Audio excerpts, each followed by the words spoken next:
"Get off the platform," Harlan Briggs said, loud enough for half the town to hear. He didn't even look at her when he said it. He was talking to the station master, but his voice carried the way a man's voice carries when he wants it to, when he wants witnesses. "Tell me that old woman didn't come off Warren Blackwood's train." The station master said nothing. Most people in Red Hollow knew better than to answer Harlan Briggs when he used that tone. Harlan turned then, slowly, the way a man turns when he's already decided what he thinks and just wants everyone watching to confirm it. He looked Margaret Ellison up and down, her wool coat worn thin at the elbows, her single leather suitcase, the quiet steadiness in her face, and he laughed. Not a polite laugh. Not even a cruel one, exactly. It was something worse. It was the laugh of a man who thought what he was seeing was simply ridiculous, beneath serious consideration. "Warren Blackwood sent away for a wife," Harlan announced, still laughing, turning back to the small crowd that had gathered on the platform the way people always gathered when a train came in.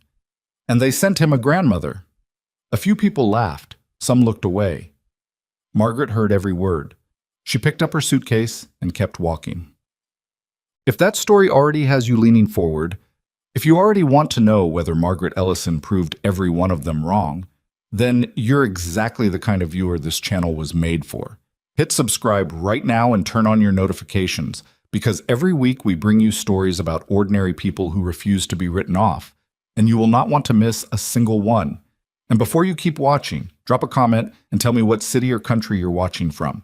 I put these stories out, and I never know how far they travel. Help me find out. Now, let's go back to Red Hollow Station, December 1885, and the woman Harlan Briggs laughed at. Warren Blackwood had been standing on that platform for 40 minutes before the train arrived, and in those 40 minutes he had changed his mind approximately 11 times. He hadn't told anyone what time the train was coming in. He'd hoped to avoid exactly this: the cluster of men outside the feed store, the women pretending to examine goods in the dry goods window while actually watching the tracks. Red Hollow was not a large town. New arrivals were entertainment. A mail-order bride was a story people would be telling each other all winter. He pulled his coat tighter and watched the horizon for smoke. He was 53 years old and had not made many decisions in his life that he was proud of. The ranch had been his father's, and before that his grandfather's, and Warren had done a reasonable job of not losing it, which was less heroic than it sounded because there had been several winters where losing it had been a genuine possibility. He had been married once, a long time ago, to a woman named Clara who died of fever before they'd been together 5 years. He did not talk about Clara. There was nothing useful to say about her that he could say out loud without his throat doing something embarrassing. The advertisement had been his foreman's idea originally. Clem had sat across from him at the kitchen table one February night, watching Warren eat a cold supper alone, and had said carefully, "You know they got a paper out of Chicago, runs notices for—" and Warren had told him flatly that he wasn't interested. That had been 3 years ago. Last spring, Clem had left to take a position on a larger spread near Billings, and Warren had found himself eating cold suppers alone again, except now there wasn't even anyone to ignore. He'd written the letter in April. He'd felt ridiculous the entire time he was writing it. He described the ranch honestly: remote location, hard winters, no neighbors for 6 miles, livestock operation, no guarantee of comfort. He described himself honestly, which was harder. Widower, no children, not a young man, not a wealthy one. Straightforward, reasonable. He didn't embellish. He had received 14 responses. He had written back to 7. He had corresponded for 3 months with a woman named Margaret Ellison, a widow from Pennsylvania, 56 years old, who had answered his advertisement with a letter that contained no flattery and no performance. She'd listed what she knew how to do. She could cook, preserve, sew, manage accounts, handle livestock, and had spent 30 years on a working farm before her husband's death, and a string of bad luck stripped away what they'd built. She wrote plainly. She asked practical questions about the water situation and whether the roof held in heavy snow. He'd liked that she asked about the roof. They'd written back and forth through June, July, and into August. Her letters were direct and sometimes funny in a dry way that surprised him. She didn't pretend the situation was romantic. She was 56 years old, and she'd told him frankly that she wasn't looking for sentiment. She was looking for a place to be useful and a person worth being useful to. He had read that sentence 3 times. He'd sent her a train ticket in September. Now it was December, and the train was pulling in, and Warren was standing on the platform with his hat in his hands, feeling like an absolute fool, and Harlan Briggs was standing 20 feet away making sure that feeling stuck. Harlan owned the Silver Bow Saloon and 3 buildings on the main street in a sizable parcel of grazing land that abutted Warren's eastern fence line, and he had been a persistent thorn in Warren's side for the better part of a decade. It was nothing dramatic. No single great feud, no exploding confrontation. Just the steady wearing friction of a man who had more money and wanted more land and resented anyone who declined to be impressed by either. Harlan was 60 years old and had never struggled for anything in his life in any way that had built character, and it showed.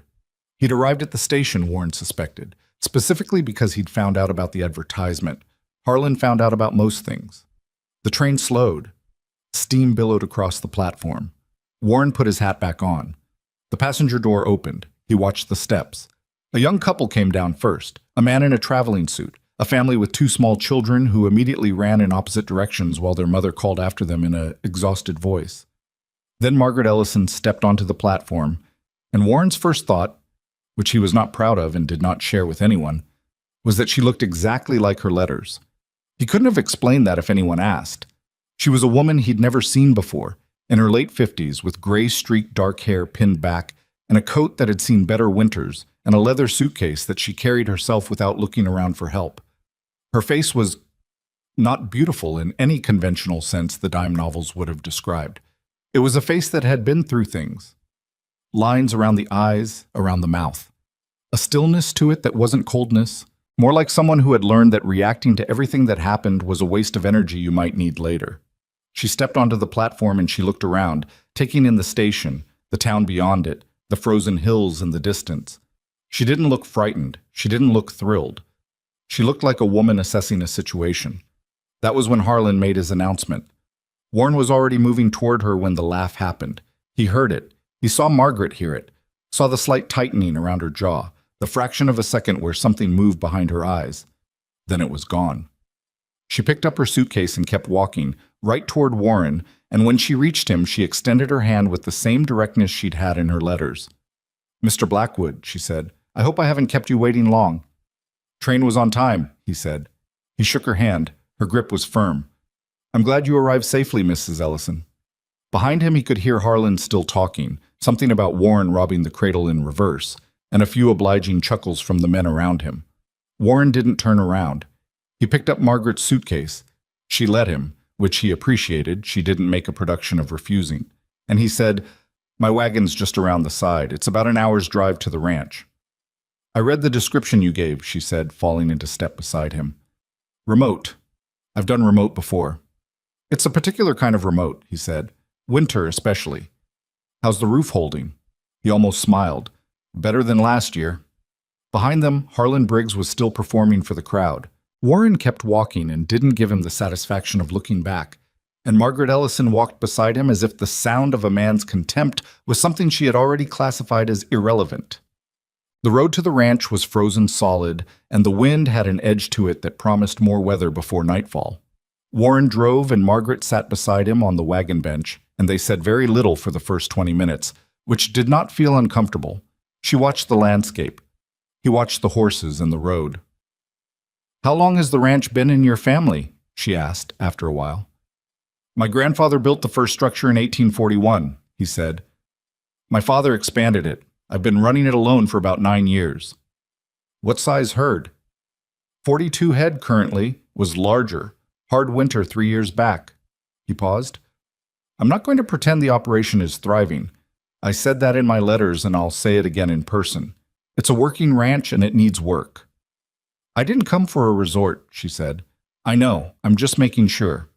She looked at him then, directly, the way she'd looked at the landscape, like she was taking an honest inventory. "Mr. Blackwood, I'm 56 years old. I've been a widow for 4 years. In those 4 years, I've lived in 3 different places, each one someone's charity, and I have spent a considerable amount of energy being grateful in ways I did not feel. I answered your advertisement because you described a situation that required someone competent, and I am competent. I'm not looking for a comfortable arrangement. I'm looking for a real one." Warren let a moment pass. The horse's breath made clouds in the cold air. "That's about what your letters said," he told her. "I try to be consistent." He nodded.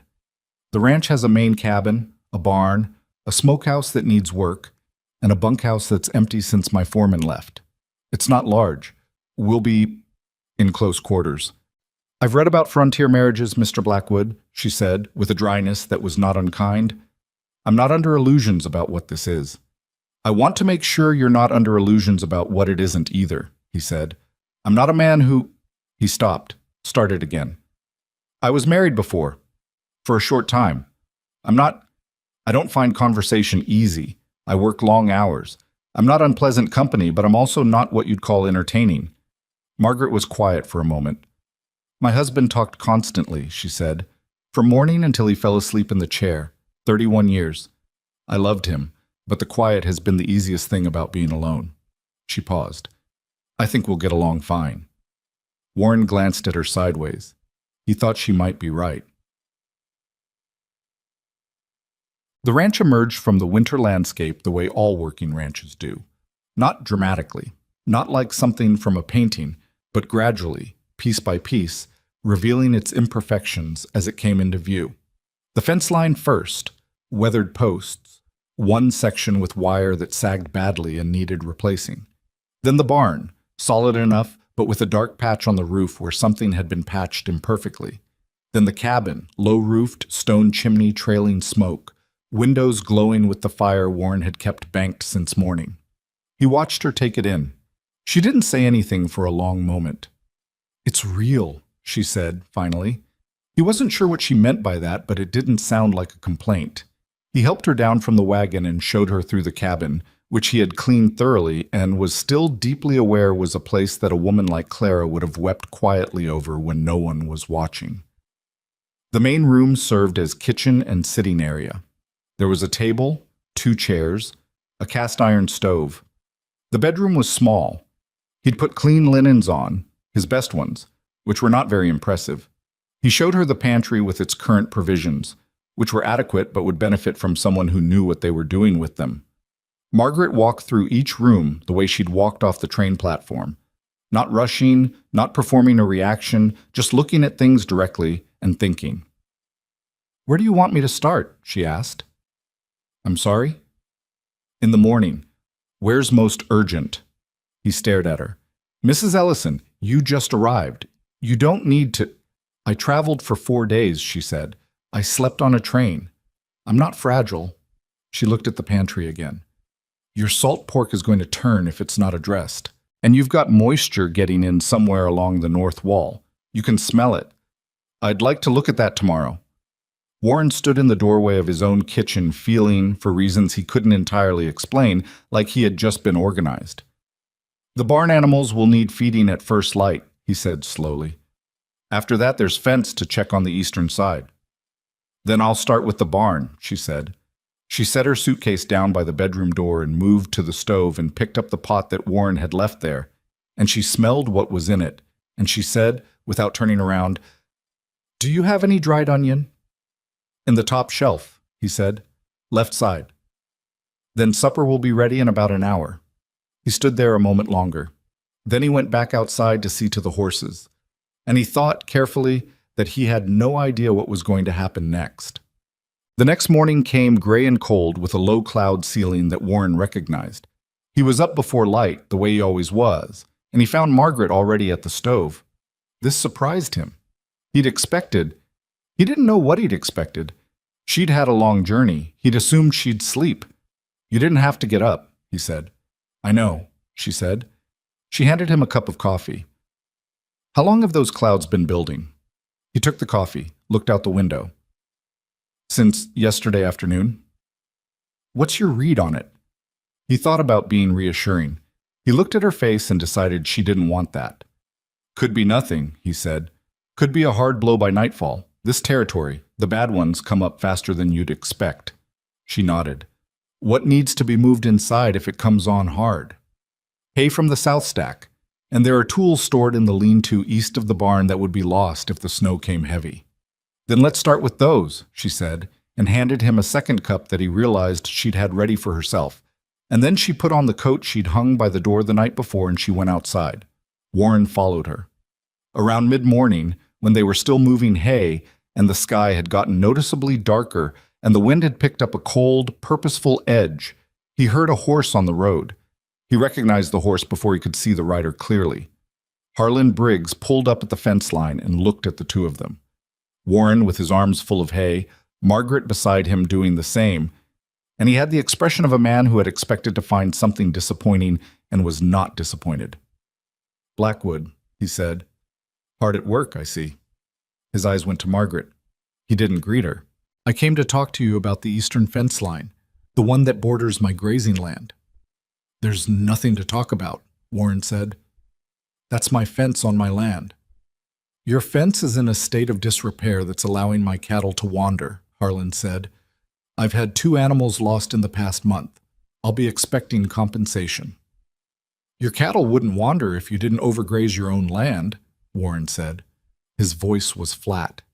This was an old argument. Harlan smiled. The smile didn't reach his eyes. "I'd suggest you get your affairs in order, Warren. A man in your financial position can't afford complications." His gaze moved to Margaret again, slow, deliberate, making a point of looking at her coat, her work-roughened hands, the hay she was carrying. "Or additional burdens." Margaret set down her load of hay. She looked at Harlan Briggs with an expression that Warren could not read. Not anger, not embarrassment, something more patient than either. She said, in a calm and conversational tone, "Mr. Briggs, your cattle aren't wandering because of Warren's fence." Harlan looked at her as if a piece of furniture had spoken. "I beg your pardon," he said. "I walked the eastern fence line this morning at first light," she said, "before we started moving the hay. The fence is sound. There's a section of your fence, on your land, about 200 yards north of the property boundary that's been cut." Silence. Harlan's expression did not change in the way it would have changed if he were surprised. "Cut," Warren repeated. He looked at Margaret. "Clean cuts," she said, "not a break from pressure or age. Fence wire doesn't break that cleanly on its own." She looked back at Harlan. "I'd imagine cattle that get through a cut fence might end up on neighboring land. Might make it look like the neighboring fence was at fault." Harlan stared at her for a long moment. "You've been here one day," he said. "I have good eyes," she said pleasantly. Harlan looked at Warren. Something had shifted in his expression, buried under the surface. "You'd want to be careful about making accusations," he said. "In a town like this, a man's reputation matters. And a woman's." "I didn't make an accusation," Margaret said. "I described what I observed. Those are different things." Harlan gathered his reins. He looked between them. Warren, who was watching him steadily now, and Margaret, who had picked her load of hay back up. "Get your fence fixed," Harlan said. Then he turned his horse and rode back toward town. Warren watched him go. "Cut fence," he said after a moment. "Yes," Margaret said. "You saw that this morning. I walked the line while you were checking the water situation in the barn. I wanted to know what we were dealing with before anything else, so..." She paused. "Has he done things like this before?" Warren was quiet for a moment. The wind cut across the open ground between them. "He's been pushing on the eastern boundary for a long time," he said. "I've never been able to prove anything." "Then you needed someone to look at it fresh," she said. She started moving toward the barn. "We should finish the hay before that weather comes in." Warren stood still for a moment longer, looking at the road where Harlan's horse had disappeared. Then he picked up his load and followed her. The storm hit just before dark, and it hit hard. Warren had seen 100 Montana winters, and he knew a serious blow when it started, and this one came in with intention. The wind first, a wall of it that made the barn door rattle on its hinges, then the snow, heavy and fast, the kind that could bury a fence post in 2 hours and fill in a road in 3. By the time they'd eaten supper and the dark had come fully down, the world outside the cabin windows was nothing but moving white. "How are the animals?" Margaret asked. She was at the table with his account ledger open. He'd handed it to her without much thought, something about the way she'd looked at the pantry provisions, and she'd taken it without comment and had been working through it for the past hour. "Settled for now?" he said. "If the temperature drops further, I'll need to check on the calves." "How many calves?" "3. Born in November, which was later than I wanted." She nodded, making a note. "Your feed supply," she said, without looking up. "You're going to come up short by February if we have another week like the one in—" She turned back a page.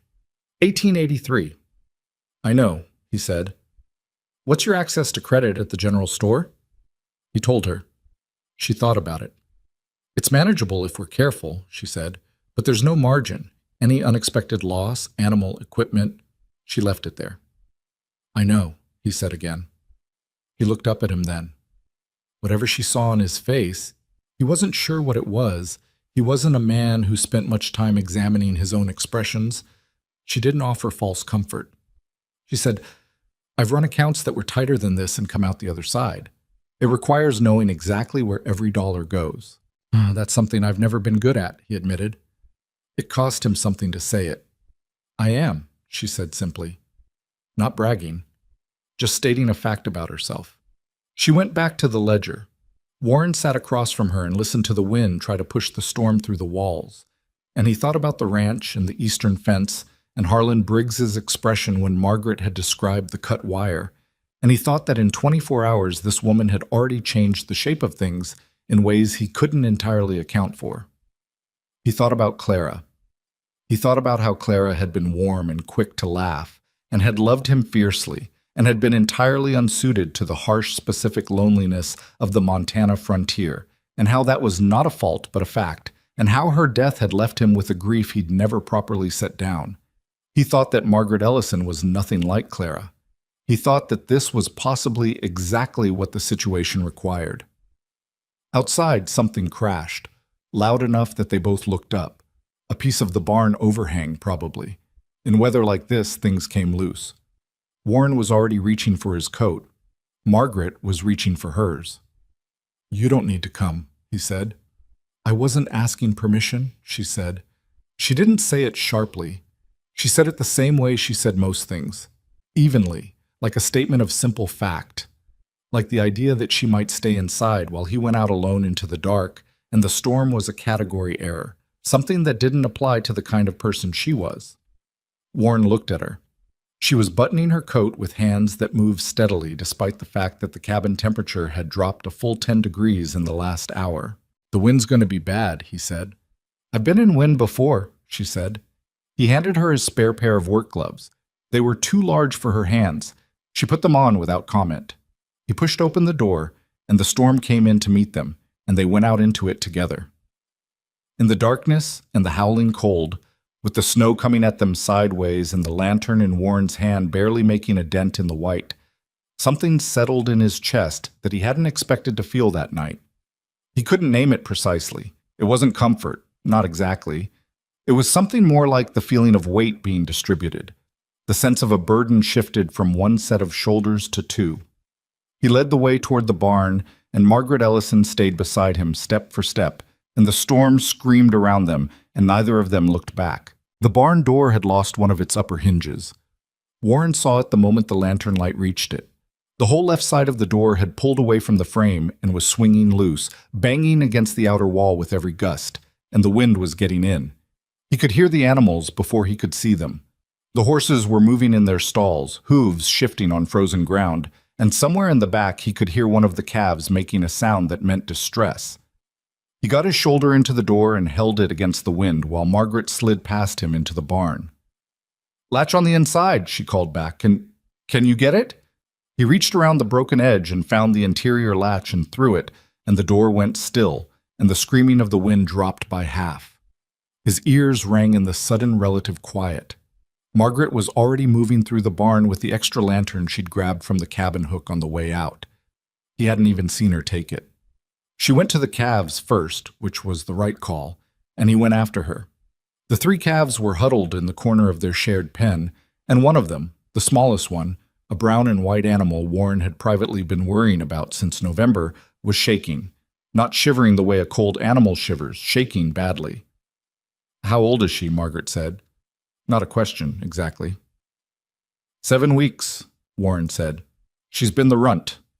Margaret crouched down without hesitating and put her hands on the calf, neck first, then along the ribs. Then she put her palm flat against the animal's side and held it there. The calf flinched and then stilled. "She's cold through," Margaret said. "Not sick, cold." She looked around the pen. Do you have burlap? Extra blanket, anything?" "Tack room," he said. "West wall." She stood and went, and Warren stayed with the calf and felt, unreasonably, that he should say something reassuring to the animal, even though he'd never been the kind of man who talked to livestock. The calf looked at him with large dark eyes and trembled. Margaret came back with 2 lengths of burlap and a horse blanket that had seen better years. She knelt down again and started wrapping the calf with a practicality that was somehow also gentle. Not rough, not careless, but not making a performance of tenderness either. Just doing what needed doing in the way that worked. "Hold her still," Margaret said, and Warren put his hands on the calf's neck and shoulders and felt the shaking through his palms. "You've done this before," he said. "We had a dairy herd for 20 years, she said, tucking the burlap under the animal's belly. "Lost calves to cold. Learned what you can save and what you can't." She paused. "This one you can save." "How do you know?" She glanced up at him. Her eyes are still clear. She's shaking because she's cold, not because she's given up. She went back to the wrapping. "Animals that have given up look different. You learn to tell." Warren didn't say anything. "The other 2 are fine," she said. "They've got enough body against each other. It's just this one that got separated from the warmth." She finished and sat back and looked at the wrapped calf. "She needs to stay moving a little. Not a lot. Just enough to keep her blood going. Can you stay with her for a few minutes?" "Yes," he said. "Then I'll check the horses." She was gone before he could respond. Warren crouched in the pen with the brown and white calf and kept his hands on her and felt the shaking slowly, incrementally, begin to ease. Outside the barn walls, the storm was in full voice. A deep, sustained roar that he felt more than heard at this point, the kind of sound that became the background of everything during a bad Montana blow. He could hear Margaret talking to the horses. Not words, exactly. Just the steady, low murmur of someone letting an animal know they're not alone. He hadn't expected that. He wasn't sure what he'd expected. Someone to stand at the barn door and wait for him to handle it, maybe. Someone to defer. He thought about Harlan Briggs on the road that morning. I'd be expecting compensation. And then Margaret, calm and factual. Your fence wire doesn't break that cleanly on its own. She'd been here one day. She'd walked the fence line at first light on her first morning in a temperature that made most people want to stay near any available heat source, and she'd looked at things carefully and seen what was there to see. The calf pressed her nose against his arm. The shaking had mostly stopped. Warren let out a breath he hadn't realized he was holding. Margaret came back from the horses. "They're settled," she said. "The gray one. Is she always that anxious in wind?" "Bess," he said. "Yes. She's been that way since I got her, storm shy. She needs something to focus on. I braided some hay into the front bar of her stall. Gives her something to work at. It helps." He stared at her. "Where did you learn that?" "Old trick," she said. "Nervous horses need occupation. Idle animals worry." She looked at the calf. "Better?" "Better," he said. She looked up at the hinge that had failed. What remained of it hung from 2 screws on the frame side. "That's not going to hold the door through the night," she said. "I know. I'll need to brace it from the inside." "I saw a length of timber near the south wall when I came in, about 6 feet. Would that work?" He thought about it. "If I can get the angle right." "Show me what you need," she said. They spent the next 30 minutes bracing the barn door against the storm. It was not elegant work. The timber was heavier than it looked, and the angle was awkward, and Warren dropped the hammer twice in the cold and said something under his breath the second time that he was immediately aware of, and Margaret, who was holding the timber steady with both hands, said, without changing her expression, "I've heard worse." "Sorry," he said. "Don't be," she said. "I've said worse." He almost laughed. He didn't, but it was close. When the brace was in, they stood back and looked at it. The door held. The wind pushed, and it held. "It'll do," Warren said.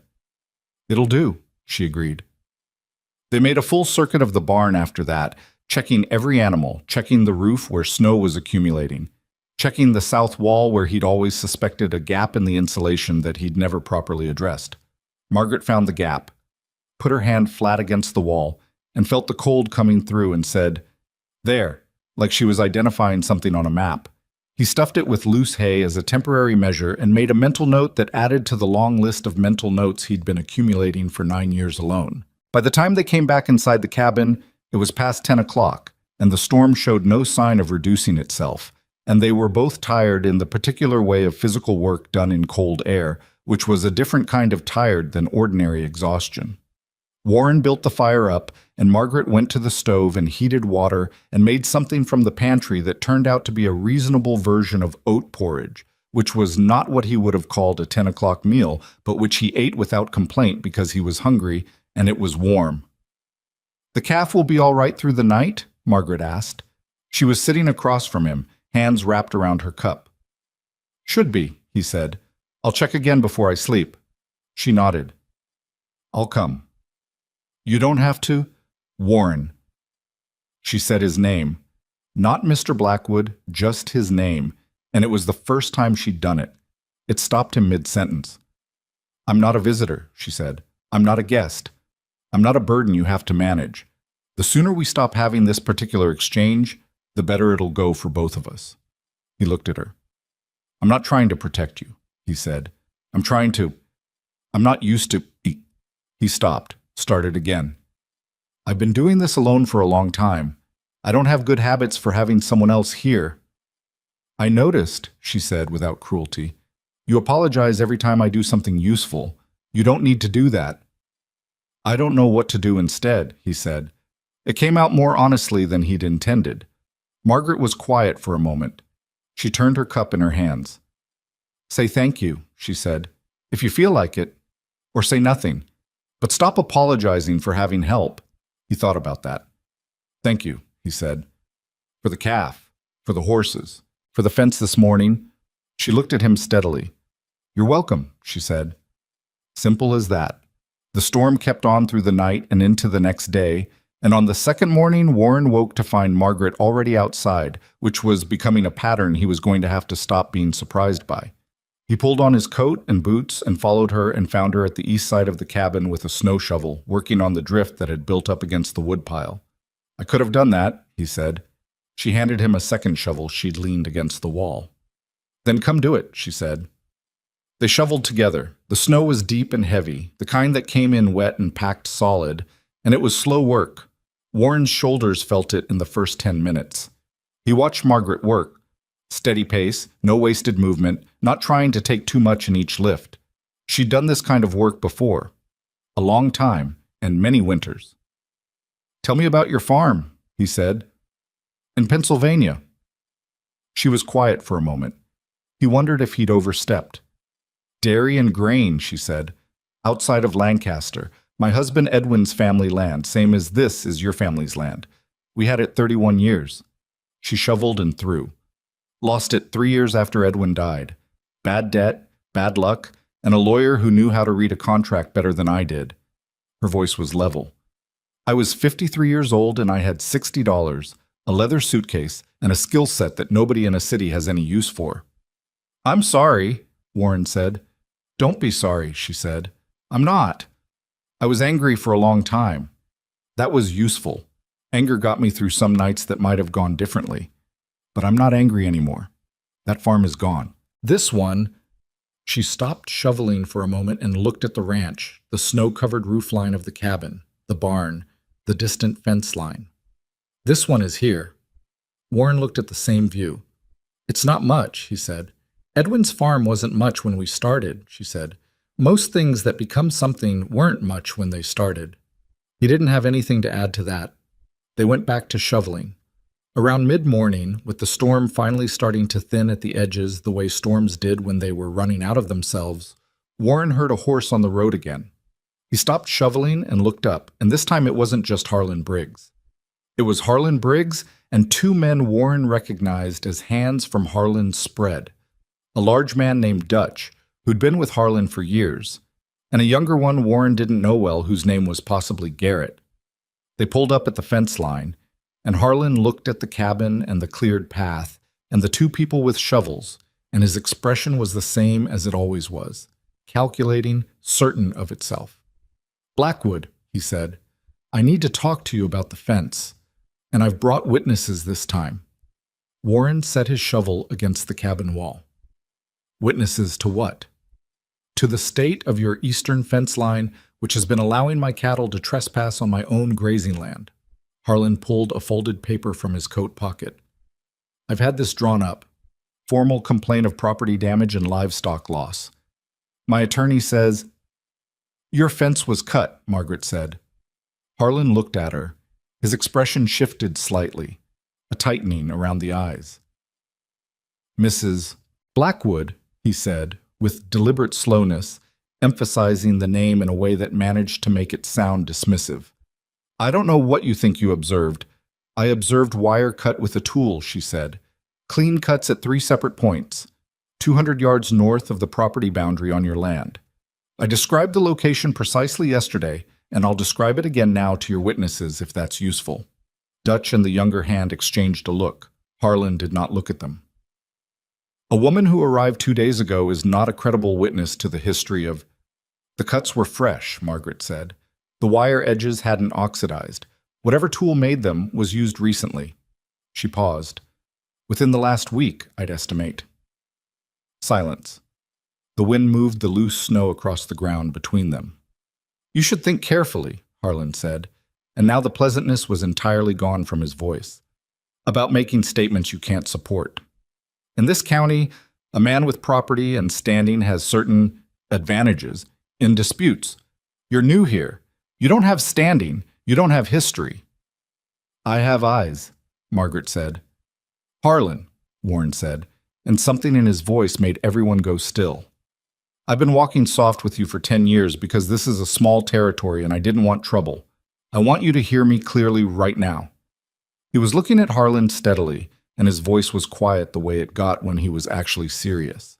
"Take your paper and your witnesses and your cut fence and go home." Harlan's jaw tightened. "You can't afford a legal fight, Warren. Everyone knows what shape this ranch is in." "You might be surprised," Warren said, "what I can afford."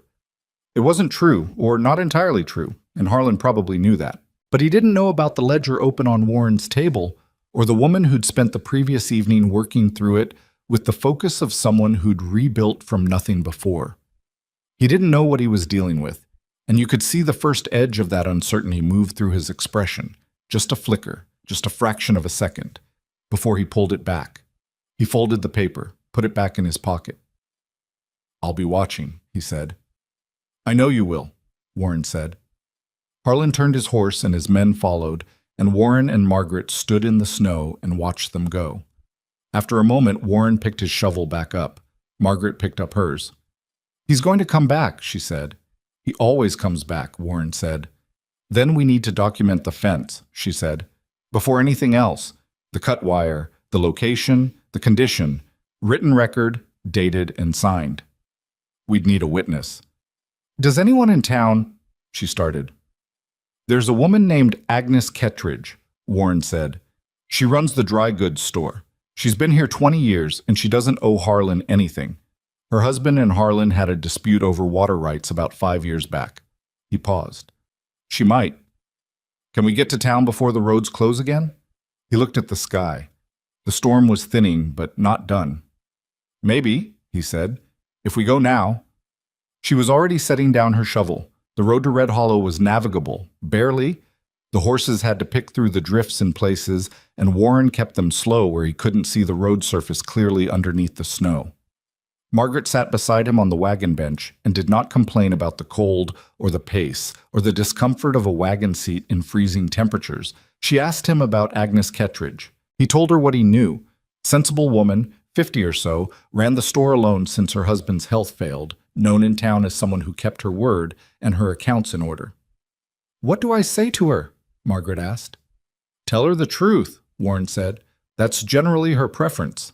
Agnes Kettridge was behind the counter when they came in, and she looked at Margaret with the frank, direct appraisal of a woman who'd been assessing strangers across a counter for 2 decades. Warren introduced them, and Agnes said, I heard you came in on the Thursday train. And Margaret said, I did. And Agnes said, Harlan Briggs made a fool of himself on that platform. And Margaret said, he seemed comfortable doing it. And Agnes almost smiled. Warren explained the situation. Agnes listened without interrupting. When he finished, she said, Cut wire, the way you'd say it when you're filing something away. Clean cuts, Margaret said. 3 points, fresh. 200 yards north of the boundary on Harlan's land. Agnes looked at her for a moment. You're sure of the location? I can draw it, Margaret said. I have a good sense of distances. Agnes reached under the counter and produced a piece of paper and a pencil and set them in front of Margaret without a word. Margaret drew a rough map. The fence line, the boundary marker, the approximate distances, marking the 3 cut points with small X's. Agnes looked at it. That's just north of where Tom, my husband, found 2 of his fencing posts pulled up about 6 years ago, she said. We couldn't prove anything. She picked up the paper. I'll witness the document, and I'll keep a copy here. Warren looked at her. You don't have to get involved in this. Warren Blackwood, Agnes said, I have been involved in resisting Harlan Briggs's particular version of how this county should operate for the better part of a decade. I'm just glad someone finally has eyes sharp enough to catch him at something concrete. She looked at Margaret. Welcome to Red Hollow, Mrs. Blackwood. We've needed someone like you. Margaret accepted this without deflecting it or being visibly moved by it, which Warren thought was characteristic. Thank you, she said. Do you have a notary available? I am a notary, Agnes said, and produced a stamp from somewhere under the counter. They were back on the road inside an hour, with a witnessed and stamped document in Warren's coat pocket, before the next edge of the storm came in and made the road impassable. That night, the temperature dropped hard, the kind of drop that happened fast in Montana in December, where you went from cold to genuinely dangerous in the span of a few hours. Warren added a second log to the fire and went out at 9 o'clock to check the barn, and when he came back, Margaret was at the table with the ledger again, but she'd also pulled out a piece of paper and was writing something in a careful hand. What's that? He asked. List of what we need before February, she said, and what we have, and the gap between them. He sat down across from her. She turned the paper so he could see it. He looked at it. It was organized the way her letters had been, clear, practical, no sentimentality about what was on there. The gap was not small. I know, he said. There are options, she said. None of them easy. She tapped the paper. Your cattle. If you sell early, you lose the winter weight gain. If you hold, you risk feed shortfall. But if Harlan's been cutting your fence, there may be a reason he wants your cattle to appear on his land. Warren looked up. What do you mean?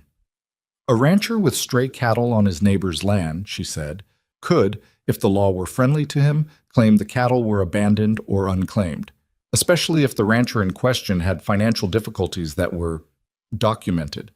She paused. Especially if the county assessor happened to be friendly to certain parties. Warren was quiet for a long moment. He wants the cattle, he said. I think he wants the land, she said. The cattle would just be the opening argument. The fire cracked and settled. Outside, the storm had come back with a second wind, and the sound of it against the windows was steady and low. I've been thinking about the wrong problem, Warren said. You've been doing the work alone for a long time, she said. When you're doing everything alone, you don't always have time to step back and see the shape of things. He looked at her across the table, at the ledger, and the list, and the stamped document in his coat on the wall hook, at the woman who had walked the fence line in the cold on her first morning and seen what was there to see. What do we do? He said. He meant it as a genuine question, not rhetorical, not helpless, a question asked to a partner. Margaret looked at the list. First, we document everything, the fence, the cattle count, the financial records, everything dated, everything witnessed. If Harlan intends to use the law as a lever, we make sure we have a better grip on it than he does. She paused. Do you know a lawyer? Not in town. Somewhere Harlan's money doesn't reach. There's a man in Miles City, Warren said slowly. Henderson. I've met him twice. He's honest, I think. Write to him, she said. Tomorrow, before anything else. Warren nodded. Margaret, he said. She looked up. I need to ask you something, he said, and I want an honest answer. I've only given you honest answers, she said. I know, he said. That's why I'm asking. He leaned forward with his elbows on the table, the way a man does when he's getting ready to say something he's been carrying for a while. When you answered that advertisement, when you read what I wrote and decided to write back, did you think this was going to be this complicated? She held his gaze. No, she said. I thought it was going to be hard. I didn't know the shape of hard yet. Are you... He stopped. Are you all right? With the shape of it? Margaret looked at him for a long moment. Outside, the storm had found its voice again, that deep, sustained note of serious weather, and the fire was doing its best against the cold, and the cabin was small and the situation was complicated, and the list on the table had a gap in it that neither of them had solved yet. I'm better than I've been in 4 years, she said. That's an honest answer. Warren held on to that. He got up and put another log on the fire and went to the window and looked out at the dark and the snow. And he thought about the document in his coat pocket and the letter he would write to Henderson in Miles City tomorrow, and the calf in the barn who had stopped shaking because Margaret had wrapped her in burlap and stayed until the worst passed. He thought that he had been wrong about what he needed for a long time. He'd thought he needed someone to fill the quiet. What he'd actually needed was someone who knew what to do with it. The letter to Henderson in Miles City went out with the mail rider on Monday morning, tucked inside Warren's coat until the last possible moment, as if he were afraid of losing it, which he was. Not the physical letter, but the decision it represented, the act of asking for help from someone outside the fence line, which did not come naturally to him. Margaret watched him hand it over and said nothing, which was the right call. The days after the storm had a particular quality that Warren recognized from other hard winters. A false calm. The world gone quiet and white and deceptively still while everything underneath it was either dying or holding on by its fingernails. The temperature stayed brutal. He and Margaret settled into a working rhythm that neither of them discussed or planned. It simply emerged the way practical things emerge between practical people.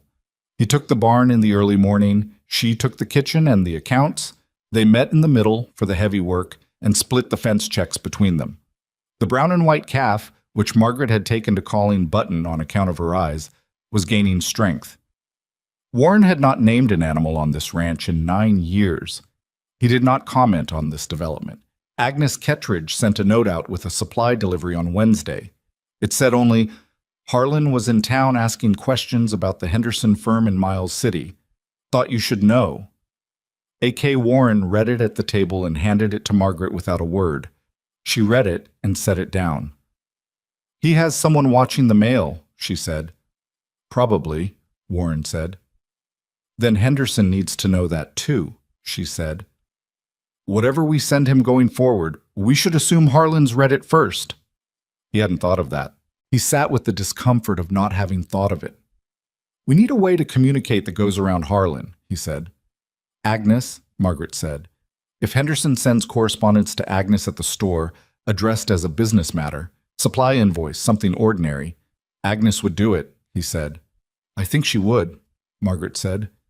She struck me as someone who understands the value of being underestimated. He wrote to Agnes that afternoon. He kept the letter short and practical, the way she seemed to prefer things. Thursday brought a visitor neither of them expected.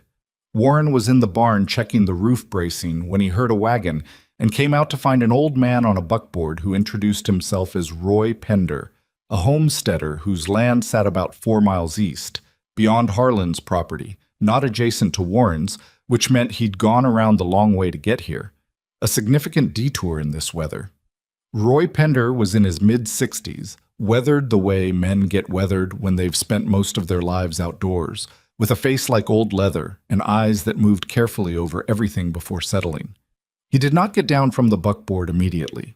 He looked at Warren with the measured distance of someone who wasn't sure of his reception. I heard you got married, Roy said. I did, Warren said. Heard about what happened at the station, Roy said.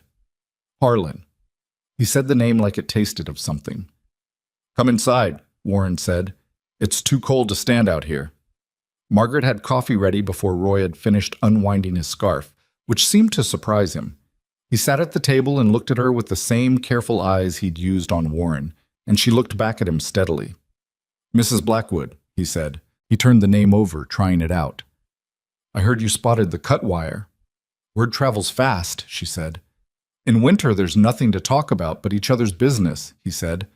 It wasn't an apology, just a statement of facts. He wrapped both hands around the coffee cup and looked at Warren. I've got a problem, and I think it's the same shape as yours. Warren leaned back in his chair. Tell me. Roy Pender's situation took 20 minutes to explain, and by the end of it, Warren and Margaret were both leaning forward over the table. Roy owned 140 acres east of Harlan's land, including a stretch of creek frontage that fed into the same watershed as Warren's eastern pasture. For the past 2 years, Roy had been dealing with what he described as water trouble, the creek running slower in summer than it should, pools that used to stay full going dry, cattle thirsty in months when they'd never been thirsty before. He'd thought weather at first. Bad years happened. But this past summer it had been bad enough that he'd ridden the creek line from his land back toward its source, and what he'd found, half a mile up on what was technically a shared water access corridor, was a diversion, not a natural one. Someone had built a structure, crude but effective, rock and timber, redirecting a portion of the creek flow off the main channel and into a ditch that ran northeast, toward Harlan's land. I couldn't prove who built it, Roy said. I knocked it down. It was rebuilt within 2 weeks. He paused. I knocked it down again. This time, someone cut 3 of my fence posts on the south side. Not broke, they cut. Same as what you found. Margaret and Warren looked at each other. Did you report it? Warren asked. To who? Roy said. He said it without bitterness, just tired practicality. Sheriff Combs and Harlan Briggs have been hunting together for 15 years. I reported the water diversion in August. Combs came out, looked at it, said it appeared to be a natural beaver dam. Roy looked at Warren. It was timber and cut rock. No beaver was involved. Did you document it? Margaret asked. The structure. Before you knocked it down. Roy looked at her. I don't know what you mean exactly. Written record, she said. Description of the materials, the construction, the location, the date you found it, signed and witnessed. I wrote it down, Roy said slowly, but I didn't. Nobody witnessed it. Margaret was quiet for a moment. Can you describe the structure accurately in detail right now? I could draw the damn thing, Roy said. Then do that, she said, and got up and found paper. Roy looked at Warren. Warren spread his hand slightly. Go ahead. And Roy took the paper and the pencil and started drawing. He was not a man with artistic ability, but he was a man who knew what he'd seen, and what came out on the paper was detailed and specific. The rock placement, the timber bracing, the angle of the diversion ditch, the approximate volume of the redirected flow. Margaret watched him draw and asked questions. Roy answered them. How far from the main channel? How much of the flow diverted? What was the condition of the timber? New wood or seasoned? What direction did the ditch run? What happened to the water at the end of the ditch? Roy didn't know the answer to that last one, which Margaret noted. You need to follow it, she said, when the ground thaws. Where that ditch ends is important. I'm one man, Roy said. There are 3 of us at this table, Margaret said. Roy looked at her. Something shifted in his face. Not sentimentality. He wasn't a sentimental man. More like the expression of someone who's been carrying a weight alone for a long time and has just been told they can set one end of it down. Agnes Kettridge, Warren said, and Tom, if he's well enough. They had fence trouble 6 years ago. Roy, did you know about that? Roy was quiet. I heard something, he said. Tom never talked about it much. He might talk now, Warren said, if it's part of something larger. What are you saying exactly? Roy said. Warren looked at Margaret. She was looking at the drawing Roy had made, at the documented account of the fence and the water diversion, at the letter from Agnes about the mail, and she had that expression he'd come to recognize in the short time she'd been here. Not alarmed, not uncertain, but very focused, the way a person looks when they're seeing the shape of something clearly. "He's not just being a difficult neighbor," Margaret said. "He's been running a systematic campaign. Water rights, land boundaries, cattle positioning, legal leverage. He's been building toward something for years. He wants consolidation. He wants this entire corridor of the valley." Roy stared at her. "All of our land. Yours, Warren's, probably Tom Kettridge's water access, maybe others," she said. "And he's been doing it slowly enough and individually enough that nobody's seen the whole picture." She paused. "Because nobody's sat at the same table before." The silence that followed had a particular weight. Roy Pender looked at Warren. Warren looked at Roy. Both of them had been in this valley for years. Both of them had been dealing with Harlan's pressure individually, and neither of them had, apparently, ever compared notes in any serious way. Because that was how it worked in isolated country. You dealt with your own trouble on your own land, and you didn't go looking for problems beyond your fence line. Harlan had understood that, Warren realized, had counted on it. "We need Henderson to know all of this," Warren said. "Not just my fence. The water diversion, Roy's fence, Agnes's husband's posts. All of it in one document." "That's a stronger case than any one piece," Margaret said. "It might also make Harlan move faster," Roy said. He wasn't arguing against it, just naming the reality. "He'll move regardless," Margaret said. "The question is whether we're ready when he does." Roy finished his coffee and sat for a moment, looking at the table. Then he looked at Margaret. "You've been here less than 2 weeks," he said. "I have," she said. "How'd you know to walk the fence line first morning?" "Because it was the boundary," she said. "And boundaries are where problems start." Roy Pender nodded slowly, like he was filing that away. He put his hat back on and wrapped his scarf and thanked them for the coffee. And at the door he paused and looked back. "There's a meeting sometimes," he said. "Informal. 3 or 4 families. Started a few years back over the water question. Didn't get anywhere. Maybe it's time to have it again." "At whose place?" Warren asked. "Could be here," Roy said. He looked at Margaret. "If that suits." "It suits," she said. After Roy's wagon had disappeared down the snowy road, Warren and Margaret stood at the window for a moment, watching the cold white landscape and the bare trees and the hard sky. "How many families do you think have been dealing with pieces of this?" she asked. "Could be 6 or 8, Warren said. "This valley's been quietly changing hands for years. I didn't realize how quietly until just now." "He's patient," Margaret said. "That's the most dangerous thing about him. He's been playing this game for years, and he's been doing it one small move at a time so that nobody sees the whole board." "Until someone walks the fence line," Warren said. She turned from the window. "Don't give me too much credit," she said. "I looked because I didn't know what I was looking at yet. Fresh eyes. Anyone who knew this territory too well might have missed it." "But nobody who knew this territory was looking," he said. "That's the point." She held his gaze for a moment. Then she went back to the table and picked up Roy's drawing and began writing notations around the margins in her careful hand, adding the distances and the dates Roy had confirmed and the description of the timber quality. Warren watched her for a moment. Then he said, "There's something I need to tell you." She looked up. "Harlan came to me 2 years ago," he said. "Made an offer on the ranch. Fair market price, maybe slightly above. I turned him down, and I didn't think much more about it because I thought he was just—" He stopped. "I thought it was a one-time thing."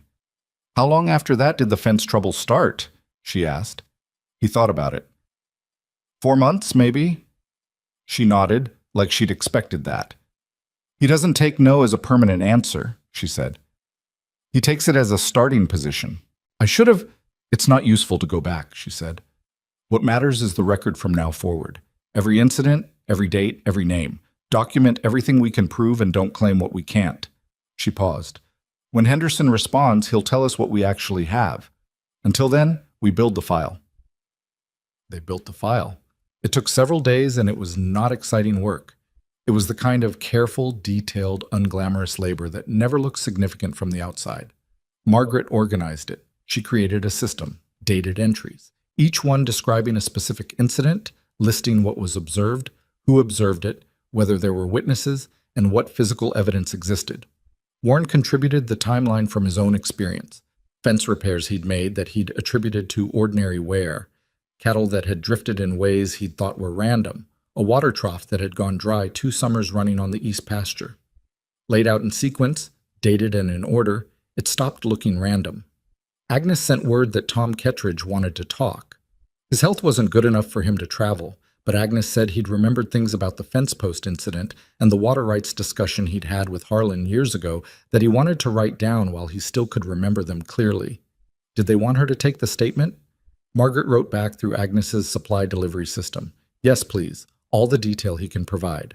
2 days later, Agnes sent out a 3-page handwritten account in Tom Kettridge's shaky script, describing a conversation he'd had with Harlan Briggs in the fall of 1879, in which Harlan had explicitly stated his intention to control what Tom called the water corridor through the valley, and had suggested that Tom might want to consider selling his water access easement before its value went elsewhere. Tom had refused. His fence posts had been pulled up the following spring. Margaret read the account twice. Then she said quietly, "He's been doing this for 6 years minimum." "Probably longer," Warren said. "Tom's account gives us a starting point," she said. "It establishes intent. That's what Henderson will need most, not just the individual incidents, but the pattern. Intent over time." She added Tom's account to the file and wrote a summary page that laid out the timeline from 1879 to the present, connecting the incidents into a single coherent picture. Warren read the summary and sat with it for a long time. "How do you know how to do this?" he asked. "When we lost the farm," she said, not looking up from her writing, "I tried to fight it. I didn't know how. I made mistakes. I didn't have the right documents. I didn't have the right witness statements. I didn't understand how the law read what I was claiming."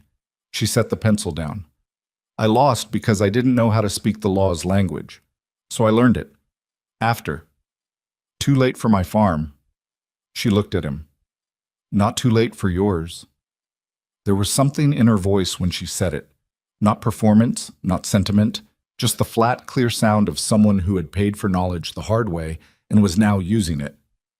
Warren thought about the farm in Pennsylvania. About 31 years of work and then 4 years of loss and then $60 and a leather suitcase. He thought about the woman who'd written him a letter describing what she could do, practical and direct, and how it had not fully conveyed what was underneath it. Not just competence, but the specific kind of competence that comes from having been thoroughly defeated and choosing to rebuild yourself instead of staying broken. "The meeting Roy mentioned," he said. "When should we hold it?" "Soon," she said. "But not until Henderson responds. We need to know what we actually have before we tell everyone else what we're doing." Henderson's response arrived 11 days after Warren's letter. Fast for winter mail, which meant either the man kept a quick office or Agnes's routing system had worked better than expected. The letter came inside an envelope addressed to Agnes Kettridge as a fabric invoice, and Agnes sent it out with her next supply delivery along with a note that said simply, "Thought this might be of interest. A.K." Warren opened it at the table with Margaret beside him. Henderson's letter was 3 pages, legal and careful. He had read Warren's account and had several questions, which he listed. He believed, based on the description of the fence incidents and the preliminary information provided, that there was potentially a viable case for intentional property interference, and if the water diversion could be properly documented, for unlawful water right manipulation under territorial statute. He noted that such cases were difficult and required thorough documentation. He noted that Sheriff Combs's response to Roy Pender's complaint about the water diversion would be relevant, as it potentially indicated official complicity. He said he would need to travel to Red Hollow to review the physical evidence in person. He asked when the ground would be accessible. "Spring," Warren said. "March, maybe late February, if the thaw comes early." 2 months, Margaret said. "Can we keep this quiet for 2 months?" Warren said. She thought about it. "We keep the meeting small. People Harlan can't reach." She looked at the letter. Henderson's right that the water diversion is key. Roy needs to find where that ditch ends before spring. I'll ride out to Roy's tomorrow, Warren said. See if we can plan that together. I'll come, she said. He almost said she didn't need to. He caught himself. All right, he said. The ride to Roy's place the next morning was 4 miles through frozen ruts, and they didn't talk much on the way out, which had become comfortable. The silence between them had changed in the 3 weeks since Margaret had arrived. It was no longer the silence of two strangers being careful with each other. It was more like the silence between people who knew they were thinking about the same things and didn't need to say it to confirm it. Roy was not alone when they got there. There was a man Warren didn't know, a younger man in his 30s with a territorial surveyor's mark on his saddlebag, sitting at Roy's kitchen table. Roy introduced him as Daniel Marsh, a surveyor out of Miles City who had come through on other business and had agreed, at Roy's asking, to look at the water diversion question. Daniel Marsh had a map, not a sketch like Roy's drawing, but an actual surveyor's plat of the Valley Water Corridor. He spread it on the table and Roy pointed to the location of the diversion, and Marsh traced the likely path of the redirected water with his finger, following the terrain contours. His finger stopped at a point on the map that was clearly labeled as Harlan Briggs's eastern pasture. That's where the ditch feeds, Marsh said. Based on the grade, the water's been going here. He tapped the map. And this parcel, he moved his finger slightly north, was filed for water access rights with the territorial office last spring. Warren looked at the date on the filing notation Marsh had written in the margin. It was 4 months after Roy had first knocked down the diversion structure. He looked at Margaret. She was looking at the map with an expression of quiet, careful attention. He filed for water rights that the diverted water would justify, she said. He created the water access and then filed the legal claim for it. While the legitimate downstream users were going dry, Marsh said. He said it neutrally, like a man stating survey data. I noticed the discrepancy when I was checking other filings in the corridor. I thought someone should know. Roy looked at Warren. Is that criminal? Henderson will know, Warren said. But it's close. Margaret was already reaching for the paper she'd brought in her coat pocket. Mr. Marsh, she said, would you be willing to write a surveyor's statement about what you've just told us? The plat, the grade analysis, the filing dates? Marsh looked at her. I'd need to see the physical diversion site first, to confirm the grade. Roy can take you there, she said. Can you go today? Ground's frozen, Marsh said. I can read the terrain. Then yes, Roy said. He was already standing up. They rode out to the diversion site, Roy and Marsh and Warren, with Margaret staying at Roy's cabin because the horse path to the creek was too narrow for 4 riders. Warren looked back once as they left, and she was already at Roy's table with Roy's account and Marsh's map notes, organizing. The diversion site was exactly what Roy had described. Even in winter, with the creek running slow under a skin of ice, you could see where the rock and timber structure had been rebuilt, rougher than Roy's drawing had suggested, cruder but functional. The ditch running northeast from it was clearly artificial, a straight line that nature doesn't make on its own. Marsh walked it with his instruments, noting grades, taking measurements with the focused efficiency of a professional doing what he's trained to do. Definitive, Marsh said when he'd finished. He wasn't talking to anyone in particular. This redirects approximately 30% of low-season flow, consistent with what I'd expect given the rights filing volume. You'll write the statement? Warren asked. I'll write the statement, Marsh said. They rode back to Roy's cabin, and when they came in, Margaret had organized Roy's table into what was, Warren realized, the best version of their file yet. Marsh's map notations incorporated, the timeline updated, the water rights filing date connected to the diversion construction timeline in a clear sequence that even someone who didn't know the territory could follow.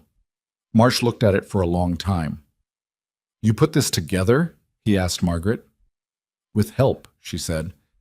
This is more organized than most legal filings I've seen, he said. I've had practice, she said, and didn't elaborate. Warren stood in Roy Pender's kitchen and looked at the file Margaret had built. From his fence line and Roy's water diversion and Tom Kettridge's 6-year-old conversation and Agnes's witness documents and now a surveyor's plat and measurement data, and he thought about Harlan Briggs sitting in his saloon thinking he was dealing with a struggling rancher who was barely holding on, and how profoundly wrong that assumption had become. Harlan had laughed at the train station. He'd looked at Margaret Ellison with her worn coat and her single suitcase and her 56 years, and he'd written off what he was looking at. He'd made the same mistake everyone made. He'd seen the surface and stopped looking. Roy made coffee, and they sat around his table, the four of them, and talked through what they had and what they still needed and what Henderson would require in the spring. It was not a comfortable or a short conversation. Marsh asked difficult questions that none of them had full answers to. Roy was honest about the gaps in what he could prove. Warren named things he'd rather not have said out loud about the state of his finances and the gaps in his own documentation. But at the end of it, Marsh said, "If Henderson's as good as people say, you've got something real here. It's not a sure thing. Nothing's a sure thing when you're up against money, but it's real." On the ride back to the ranch, in the last gray afternoon light of a Montana winter day, Margaret was quiet for a long time. Warren matched her silence and waited. "He's going to find out," she said eventually, "about the surveyor, about the meeting. Someone will say something, or Harlan will notice Marsh in the territory, or one of the families will mention it to the wrong person." "Probably," Warren said. "When he does," she said, "he's going to move, not slow anymore. He's been patient because he thought time was on his side. When he realizes it's not—" She stopped. "He'll push," Warren said. "He'll push hard," she said. The horses moved through the frozen ruts, and the light faded, and the ranch came into view piece by piece the way it always did. Fence line, barn, cabin, smoke from the chimney. "I want you to know something," Warren said. She looked at him. "Whatever he does," Warren said, "I'm not selling. I'm not settling. I'm done walking soft with him." He paused. He wasn't a man who made speeches, and he knew this was coming out clumsy, but he said it anyway because it was true and she should hear it. "And I'm not doing this alone anymore." Margaret was quiet for a moment. "You haven't been doing it alone," she said, "for 3 weeks." "I know," he said. "I'm saying I understand that now." She looked at him for a moment longer. Then she turned back to the road. "Let's get the animals fed," she said. "It's going to be a cold night." He let her have the last word, because it was the right one, and they drove the last half-mile to the ranch in the kind of silence that had stopped meaning distance and had started meaning something else, something harder to name but easier to live inside of. Harlan moved on a Tuesday. Warren knew something was wrong before he knew what it was, the way you know in a place you've lived long enough, when the ordinary sounds of a morning are slightly off, when the quality of the quiet is different from the quiet it should be.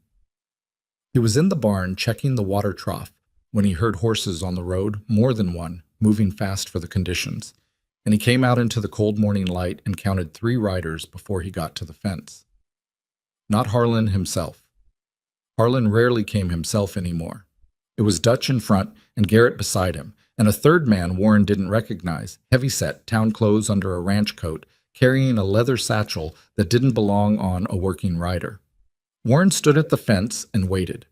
Dutch pulled up and looked down at him with the expression of a man doing a job he's been told to do, rather than one he's chosen. "Blackwood," he said. "This here is Mr. Fitch. He's got papers." "Papers for what?" Warren said. Fitch urged his horse forward. He had the practiced, neutral face of a man who delivered bad news professionally. "Mr. Blackwood, I represent the interests of Mr. Harlan Briggs in the matter of a lien claim against this property." He opened the satchel and produced a folded document. "Mr. Briggs holds a note of debt against the previous owner of this land, transferred to him through a third-party acquisition in 1881. The note has been in arrears for—" "There is no note," Warren said. "For 4 years, and Mr. Briggs is exercising his right to file a lien claim against the property as collateral." "There is no note," Warren said again, louder and with more control than he felt. "My father settled every debt on this land before he died. I have the documentation." Fitch held the papers toward him.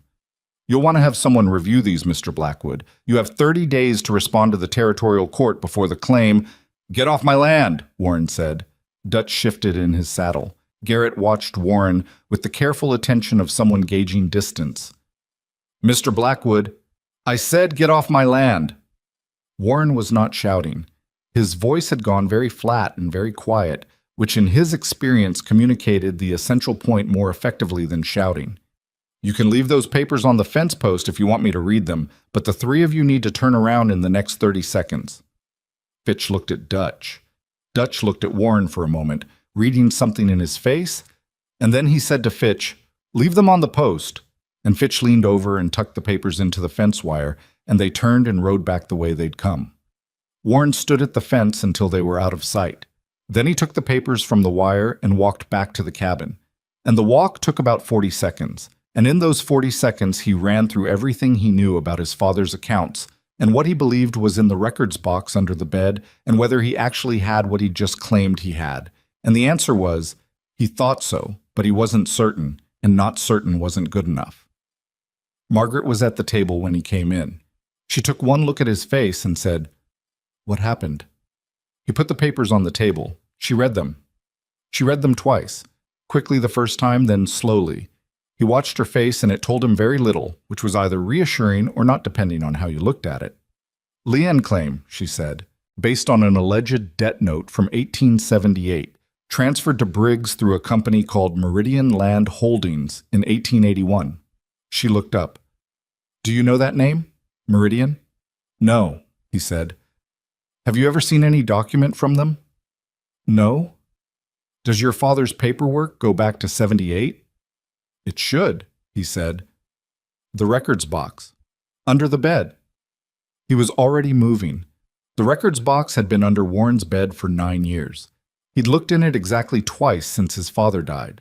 Once when he'd needed the deed for a boundary survey, and once when he'd thought he'd lost a tax receipt. He pulled it out now and set it on the table and opened it, and the contents were in the state of organized chaos that characterized everything his father had ever filed. Folded papers sorted roughly by year, but with no consistent system, some dated clearly, some not dated at all, some written in his father's hand and some in hands Warren didn't recognize. Margaret looked at the box. She did not comment on its condition. She said, "What year is the alleged note from?" 1878, he said. "Then we start there and go forward to 81. She reached for the box. "Sit down. This is going to take a while." It took 2.5 hours. They went through every paper from 1875 to 1883, Warren reading his father's handwriting aloud when Margaret couldn't parse it, Margaret organizing the relevant documents into a separate pile and the irrelevant ones into another. Warren's father had not been a meticulous man, but he had been a thorough one. He'd kept receipts, kept correspondence, kept records of payments made in a small leather notebook that they found near the bottom of the box. In the notebook, dated September 12, 1879, was an entry that read, "Final payment on Hargrove note rendered in full. Receipt received. Balance 0. "Hargrove note," Margaret said. "Thomas Hargrove," Warren said. He remembered the name now from his father's stories. "He sold my father seed and equipment on credit in the early years. Father paid it off. I remember him talking about it. Said it was the best day of his life when that debt was clear." "Do you have the receipt?" They went back through the pile. Margaret found it 8 minutes later.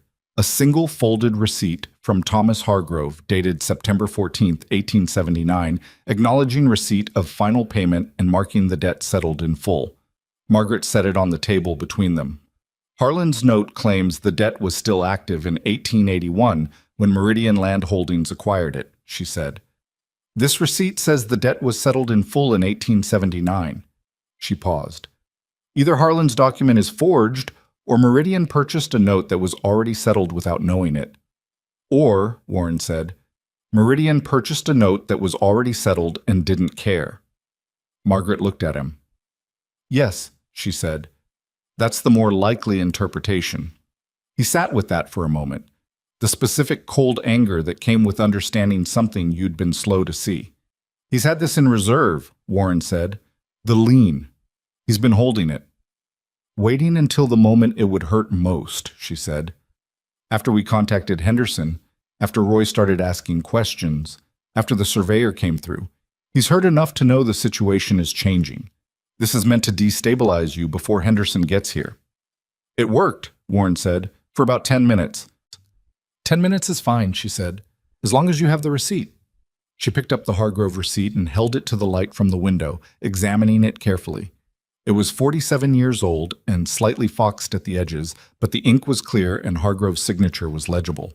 She turned it over. The back was blank. "We need this witnessed and copied," she said. "Agnes—" "I know," he said. He was already reaching for his coat. "Warren." He stopped. She was looking at him with an expression he'd only seen on her a few times. Not alarm, but something adjacent to urgency, a slight change in the set of her jaw. "Take the ledger too, the one I've been working in, and the file." "Why?" "Because if Harlan is filing legal papers today," she said, "he may have people watching this place, and the only copies of our documentation are in this cabin." He understood. "I'll take the satchel," he said, the whole thing." "I'll stay and look through the rest of the box," she said. "There may be more." He looked at her. Sitting at his kitchen table with a records box full of his father's papers, in a ranch that had been a stranger's property 6 weeks ago, making decisions that affected everything he'd spent his life building. "Margaret," he said. She looked up. He almost said something sentimental. He was aware of the impulse and also aware that it would embarrass them both. "Look for anything with the name Meridian," he said. "I will," she said. He rode to town. Agnes was not alone in the dry goods store. There were 2 women Warren recognized as wives of men who worked Harlan's land, and their presence in the store at the same time as Warren was either coincidence or it wasn't. He bought a length of rope he didn't need and exchanged weather observations with Agnes while the other women finished their business and left. When the door closed, Agnes said quietly, "He filed the lien with the county clerk this morning. It's already in the book." "I have the settlement receipt," Warren said. 1879. Clear. Agnes let out a slow breath. "Good. Because there's something else." She moved to the end of the counter and spoke more quietly. "Sheriff Combs was in this morning, before the other women. He said the county assessor has opened a review of your property boundary on the eastern side. Formal review. Says there may be a surveying error in the original land grant." Warren went very still. "The boundary survey was done in 1863, he said. "I know," Agnes said, "and there's nothing wrong with it. But a formal review creates a cloud on the title, which means if Harlan's lien claim and a title dispute are both active at the same time," Warren said, "I can't sell, can't borrow against the land, and can't do much of anything," Agnes said, "until both are resolved." She paused. "How long would that take?" "With Combs cooperating with Harlan? Years, maybe." Agnes pressed her lips together. "He's boxing you in," she said. "He's trying to," Warren said. He laid the Hargrove receipt on the counter. "I need a witnessed copy, notarized." Agnes looked at it. She read it carefully. Something moved across her face that might, in another woman, have been called satisfaction. "I have the stamp right here," she said. While Agnes was making the copy, the door to the store opened and Roy Pender came in, which was either very good timing or Roy had been watching for Warren's horse. Probably the latter. Roy had the look of a man who'd ridden fast despite the cold. "You heard," Warren said. "Heard about the lien 20 minutes ago," Roy said. "Heard about the boundary review 10. He pulled off his gloves. He moved fast. "He was ready," Warren said. "He's had the lien in his pocket for a while, just needed the right moment." Roy looked at the receipt Agnes was copying. "Is that what I think it is?" "Settlement of the underlying debt," Warren said, "dated 1879, 2 years before Meridian allegedly acquired the note." "So the lien is fraudulent," Roy said. "Probably," Warren said, "but probably doesn't win in a territorial court." "Henderson," Roy said. "Henderson needs to be here," Warren said, "before the 30 days are up." Agnes stamped the notarized copy and handed it to Warren with the original. "I'm keeping a copy in my lockbox," she said, "in case something happens to yours." He looked at her. "Thank you, Agnes." "Don't thank me," she said. "Just win." He rode back to the ranch with the satchel and the documents and a list of problems that had grown since morning, and found Margaret at the table with 3 additional papers laid out in front of her, separated from the main pile. "Meridian," she said when he came in. He stopped. You found something. 2 letters, she said, addressed to your father, 1880 and 81, from a land agent named Corville, writing on behalf of Meridian Land Holdings, claiming your father owed an outstanding balance on the Hargrove note and requesting payment. Warren sat down. My father never mentioned this. He wouldn't have, Margaret said, because he had the settlement receipt. He knew the debt was clear. She turned one of the letters to face him. Look at the bottom. In his father's handwriting, in the margin of the letter. Responded October 14th, 1880. Debt settled, receipt referenced, no further correspondence required. He wrote back, Warren said. He told them he had the receipt. And they stopped writing, she said, because they knew the note was compromised. But Harlan filed the lien claim anyway, 8 months later, using a different mechanism, an alleged transfer through a third party, not a direct claim on the original note. She paused. He was hoping no one would make the connection between the Meridian letters and the original Hargrove note. Because no one would go through an old records box and find them together, Warren said. A man doing this alone under financial pressure, getting served legal papers. She didn't finish that sentence. She didn't need to. He understood. He would have been managing the shock of the lien claim and trying to remember what was in the records box and probably concluding that he wasn't sure what he had and maybe consulting a local lawyer who might or might not be in Harlan's circle, and the whole thing would have taken long enough that the 30 days would have passed before he'd assembled the full picture. He reached across the table and picked up the letters. Read them. Read them again. This is the pattern, he said. This is what you said in Roy's kitchen. Not individual incidents, a pattern over time. The Meridian letters tie the lien claim into the same campaign as the fence cutting, the water diversion, the boundary review, she said.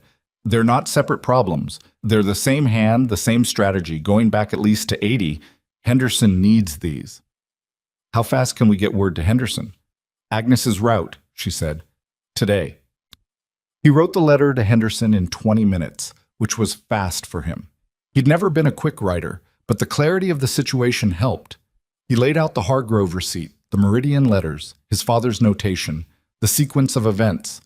He asked Henderson to come as soon as possible. He told him about the boundary review and the 30-day window on the lien. He signed it and addressed the outer envelope to Agnes as a fabric order and rode back to town. Agnes sent it out with the afternoon mail rider, tucked into a package of dry goods invoices. The next 3 days were quiet, in the way that a quiet can be either peaceful or threatening, depending on what's underneath it.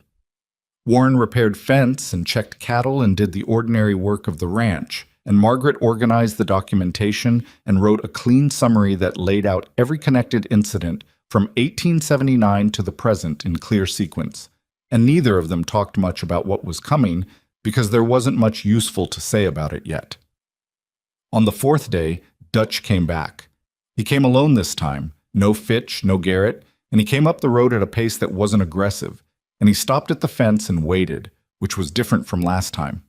Warren came out to meet him. Dutch was not a complicated man. He'd worked for Harlan because Harlan paid steady wages, and he did what he was told because that was the arrangement. And he had the look now of a man who had a thing he wanted to say and was figuring out the approach.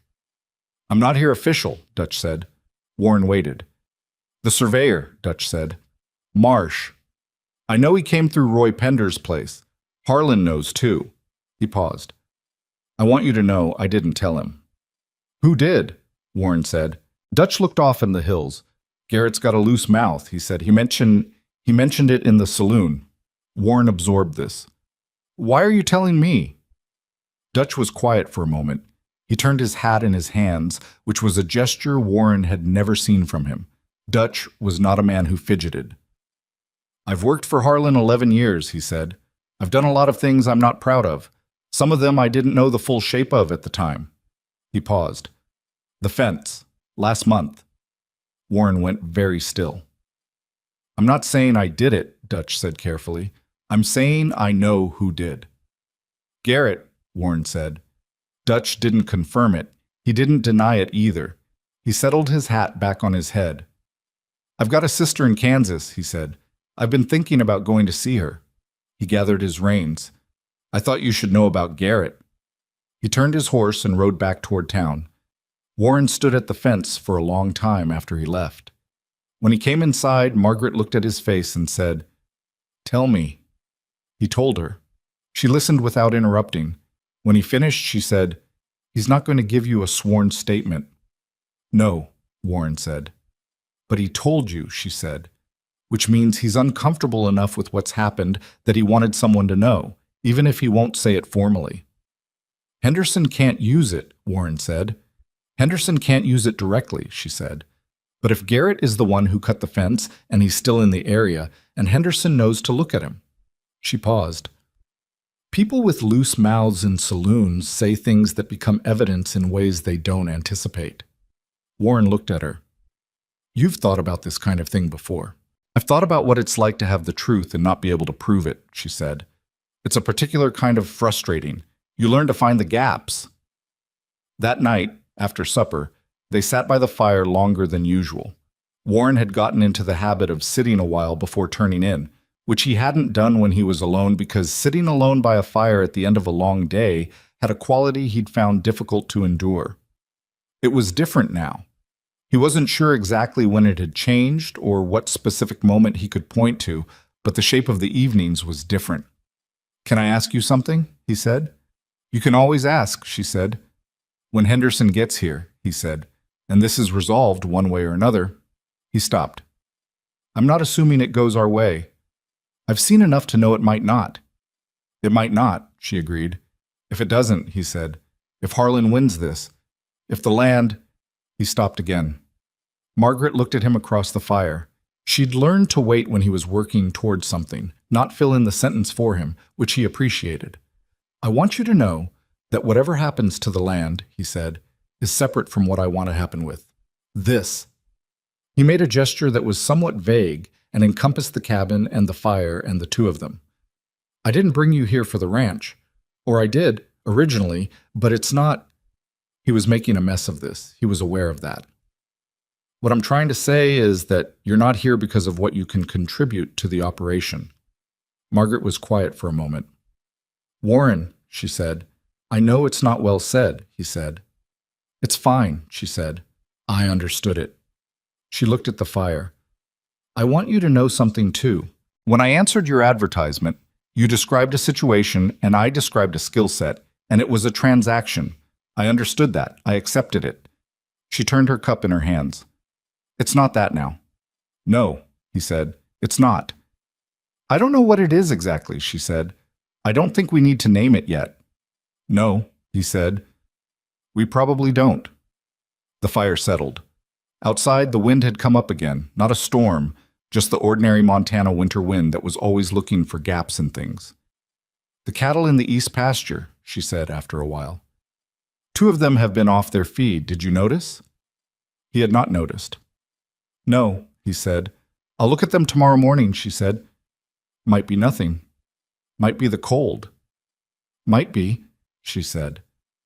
"But I want to look." She went to bed not long after, the way she always did, practically, without ceremony. He stayed by the fire a while longer, which was a thing he did now without having decided to start doing it. He thought about the documents in the satchel and Henderson coming in the spring and Harlan Briggs with his patience and his money and his long game, and he thought that Harlan had built everything on the assumption that time wore people down, and isolation wore people down, and pressure applied consistently from multiple angles wore people down. And it did. Warren had felt it wearing him down year by year the way water wore stone. What Harlan hadn't calculated was that Warren would go looking for a practical arrangement and instead find a woman who had already been worn down to bedrock and had discovered that bedrock was where you built from. He let the fire burn low and went to check the cattle one last time before bed, the way he always did, except that now when he came back in, he made sure the latch on the door was solid, and he set the satchel with the documentation on the shelf where he could see it from the bed, and he lay in the dark and listened to the wind find the gaps and fail to get through them. Henderson's response arrived 6 days later. He was coming. He would be in Red Hollow by the 22nd, which gave them 4 days before he arrived. He had reviewed the information they'd sent through Agnes and had consulted with a colleague in the territorial capital who confirmed that the Meridian Land Holdings Company had a disputed history. Two similar lien actions in other counties, both eventually withdrawn when recipients produced debt settlement documentation, one currently under review by the Territorial Attorney General's office. Margaret read that last sentence twice. "He's done this before," she said. "Meridian, the same play. In other places." "And been caught," Warren said. "And walked away," she said. "Both times the action was withdrawn before it became a formal proceeding, which means no court record, no precedent." She set the letter down. "He's careful. He pushes until someone pushes back in a serious way, and then he withdraws before it sticks." "So he's going to withdraw," Warren said. "Maybe," she said. "Or maybe this time he's too far in. The water rights filing, the boundary review, those are formal actions on record. Those don't disappear quietly." She picked up the letter again. "He may not be able to walk away from this the way he has before." "Which makes him more dangerous," Warren said. "Yes," she said. She said it without flinching, which was one of the things he had come to rely on without having noticed he was relying on it. Her willingness to say the difficult true thing instead of the comfortable approximation of it. "Roy needs to know Henderson is coming," he said. "Agnes too," she said. "And we should think about who else ought to be in Red Hollow when he arrives. Anyone with a piece of this story that Henderson should hear directly." He thought about it. "Roy, Agnes, Tom Kettridge, if he can travel." He paused. "Marsh, if he's still in the territory." "I'll write to Roy today," she said. "He can reach Marsh if anyone can." She wrote the letter, and he wrote it to Agnes, and on the way back the road took him past the eastern fence line, and he pulled up for a moment and looked at the section of fence where Margaret had found the cut wire on her first morning. It had been repaired. He'd done it himself, solid work, posts reset and wire tight. But he stood there and looked at it, and thought about Garrett with his loose mouth and Dutch heading for Kansas, and Harlan Briggs in his saloon planning the next move. And he thought that the thing about a long game was that eventually it became too long for the man playing it. Eventually you ran up against someone who had more patience than you'd accounted for. He turned his horse back toward the ranch, toward the cabin with its smoke and its fire, and the woman at the table who had come here with a leather suitcase and $60 worth of hard experience. And he rode through the cold with the particular feeling of a man who has finally stopped facing the wrong direction. Henderson arrived on the 22nd, as promised, on a gray morning that couldn't decide whether it wanted to snow or just threaten it. He was younger than Warren had expected.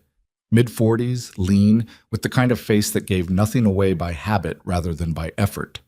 He came off the stage in Red Hollow with a single case and looked around the town the way Margaret had looked around the train station on her first day, not with judgment, just with the focused attention of someone who needed to understand his surroundings before he could work in them. Warren had brought the wagon. Margaret had come with him, which Henderson's eyes noted without comment when Warren made the introduction. "Mrs. Blackwood," Henderson said, shaking her hand. "Warren's correspondence indicated you've been central to organizing the documentation." "I had the time and the fresh eyes," she said. "Warren had the history." "Combination I'd ask for if I could order it," Henderson said, and picked up his case. They ate supper at the cabin that night. Henderson and Roy Pender and Agnes Kettridge, who had closed the store early and driven out in her own buggy with Tom's written account and the file copies she'd been keeping in her lockbox.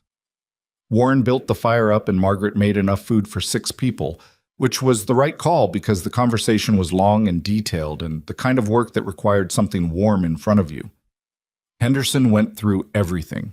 He asked questions the way good lawyers ask questions, not to hear himself talk, but because the answer actually mattered to the next question.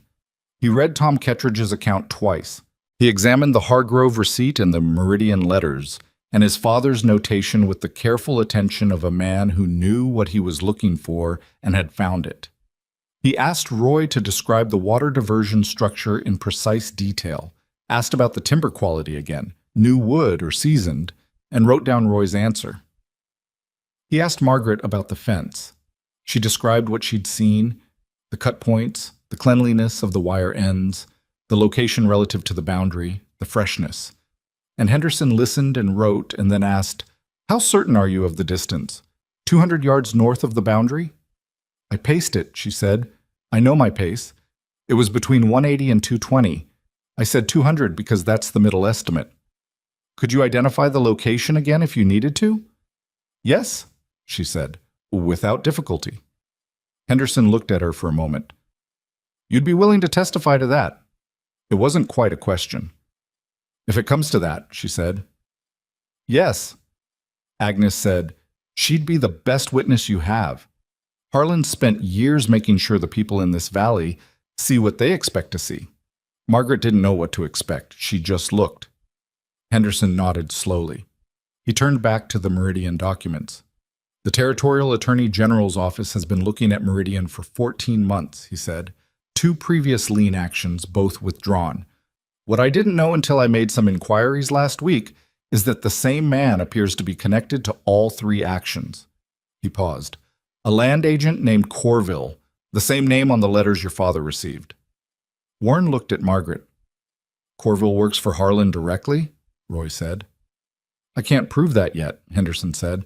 What I can show is that Corville has acted as intermediary in all 3 Meridian lien actions in this territory, and that in each case the target was a landowner with a water access corridor that Harlan Briggs subsequently acquired or attempted to acquire. He closed his folder. That is a pattern. Patterns are what courts use when direct evidence is limited. Is it enough? Warren asked. Henderson was quiet for a moment. He was a man who chose his words carefully, which Warren appreciated. For the lien claim, yes. The Hargrove receipt and your father's correspondence with Meridian established that the underlying note was settled before Meridian allegedly acquired it. That claim will not survive a court challenge. He paused. For the water diversion, stronger than I expected because of Marsh's surveyor's statement and the territorial filing dates. The sequence is very clear. Another pause. For the boundary review, that's the weakest piece. It's a formal process and it takes time. I can file to stay it pending the resolution of the other matters, which a reasonable judge would grant. Is the judge in this county reasonable? Agnes asked. Henderson looked at her. Not particularly, he said, which is why I've already been in contact with the circuit judge out of Miles City, who will be sitting in Red Hollow next month for the winter session. A silence. You planned ahead, Warren said. I read your letters carefully, Henderson said. When you described Sheriff Combs and the assessment of the water diversion as a beaver dam, I understood what kind of county operation we were dealing with. He pulled a document from his case. I'm filing the response to the lien claim tomorrow morning at the county clerk's office, formally, with the original Hargrove receipt attached and a notarized copy of your father's notation. I'm also filing a formal complaint with the Territorial Attorney General regarding the Meridian land holdings pattern of activity, referencing all 3 lien actions. He looked around the table. After tomorrow, Harlan Briggs will know exactly what we have. And then he moves, Roy said. And then he moves, Henderson agreed. Or he doesn't. In my experience, men who've avoided formal proceedings for years have a strong preference for continuing to avoid them. The question is whether he believes he can still win, or whether the cost of continuing exceeds the benefit. He's put a lot into this, Warren said. Years. He has, Henderson said, which cuts both ways. He can't easily walk away from the water rights filing. That's a formal territorial record. If we prove the diversion was constructed to justify a fraudulent filing, that's a serious matter. Serious enough that the Attorney General's office would be interested. He paused. Men who've always controlled the board don't always respond well when the pieces stop going where they're supposed to. He said it matter-of-factly, and everyone at the table understood what he meant. After Henderson and Agnes had gone, Roy staying the night in the empty bunkhouse, which had been aired out and given a fire for the occasion, Warren and Margaret sat at the table with the remains of the meal between them, and Warren felt something he hadn't felt in so long he had to identify it carefully before he believed it. Not relief. It was too early for relief. More like the sense of having reached solid ground after a long time crossing uncertain footing. Not safe, not finished, but standing on something real. You said once that you learned the law's language too late for your own farm, he said. She was stacking the plates. She stopped. I remember, she said. It wasn't too late, he said. It was exactly the right time. You just didn't have the right ground to use it on yet. She stood with the plates in her hands and looked at him, and something moved through her face that she didn't quite manage to keep still. Not tears. Margaret Ellison was not a woman who cried at tables, but something in that territory, a brief unguarding. "That's a generous reading," she said. "It's an accurate one," he said. She set the plates down and sat back at the table. "I used to lie awake in my sister's house, in Pennsylvania, the second year after the farm, and think about what I should have done differently. Every decision laid out, examined, judged." She paused. "You do that when you've lost something. You go back over it, trying to find where you went wrong, as if knowing will somehow fix it." "Does it?" he said. "No," she said. "It just exhausts you." She looked at her hands on the table. "What actually helps is finding something to do that requires your full attention, something that needs what you know and wants what you can give." She looked up at him. "That's what this is?" He nodded. "I know I'm not easy," he said, "to live with. I'm quiet and I'm set in habits and I don't—" He stopped. "I don't always know how to say what I mean." "You say it eventually," she said. "That's enough." "Is it?" She considered him. "Warren, I'm 56 years old. I've been married to a man who talked constantly and warmly and filled every room he was in, and I loved him, and I had a good life with him, and I still lost everything." She paused. "I didn't come here looking for Edwin. I came here looking for something real that I could help build. That's what I have." She paused again. "That's enough. That's more than enough." He held on to that through the night. Henderson filed in the morning. By noon, word had reached the saloon. By mid-afternoon, Harlan Briggs rode out to the ranch himself. He came alone, which was either a good sign or a bad one. Warren wasn't sure which. And he came up to the fence and sat his horse and looked at the cabin with an expression that Warren, watching from the barn door, read as controlled but not entirely controlled. The control was working harder than usual. Warren walked to the fence. Margaret came out of the cabin and stood on the step. She didn't come to the fence, but she was visible, which was its own kind of statement. Harlan looked at Warren. "You've made a serious mistake," he said. "Which one?" Warren said. Harlan's jaw tightened. "Henderson's filing is a provocation. What you're claiming about Meridian is documented," Warren said. "Your lawyer's seen the Hargrove receipt. You know what it means." "What I know," Harlan said, and his voice had dropped to the register he used when he wanted to be certain people understood he was serious, "is that this county has operated a particular way for 30 years. And one lawyer from Miles City and a woman who's been here 6 weeks don't change 30 years in an afternoon." "The territorial attorney general might," Warren said. A silence. The wind moved between them.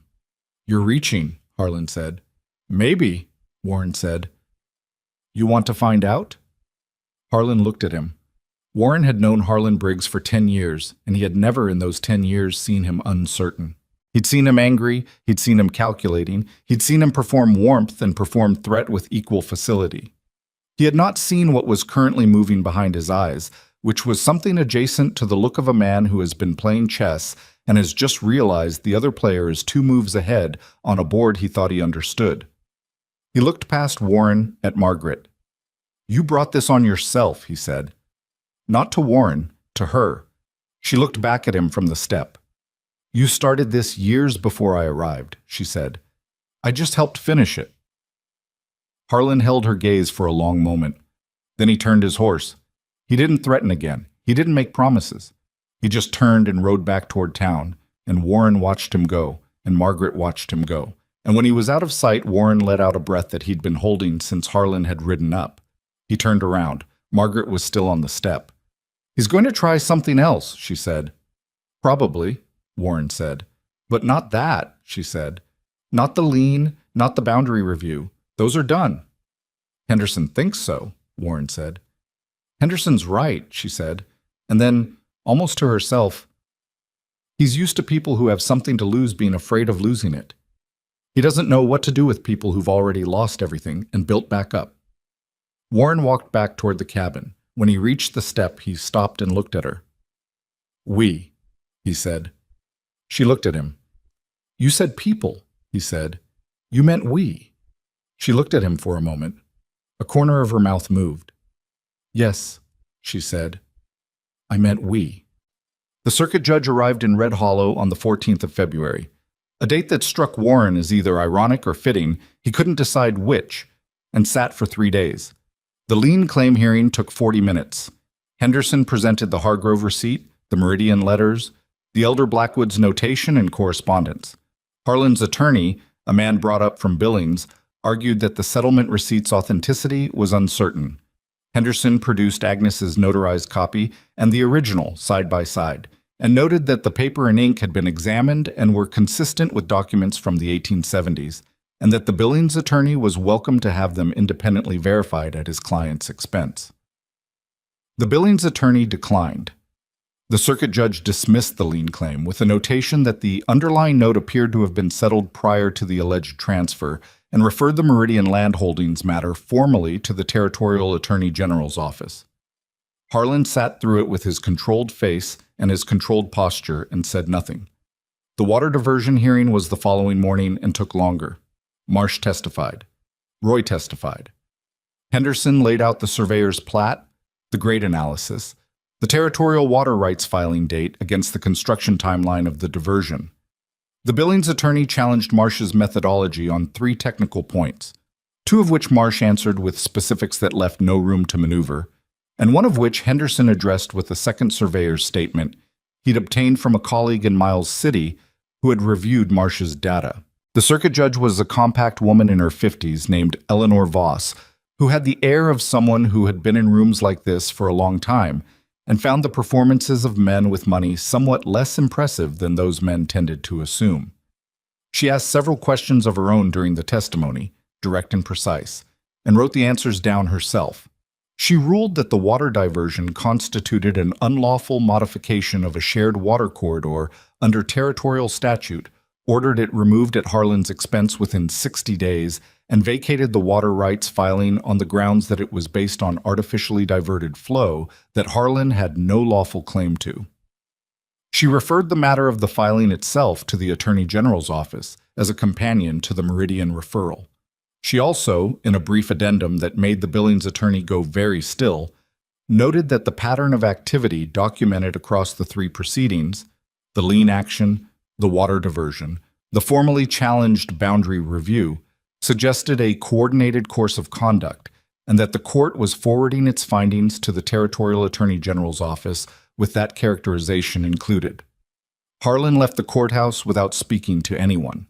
Warren stood on the courthouse steps in the February cold with Henderson on one side and Margaret on the other, and Roy Pender and Agnes Kettridge behind them, and he felt something he wasn't sure he had the right language for.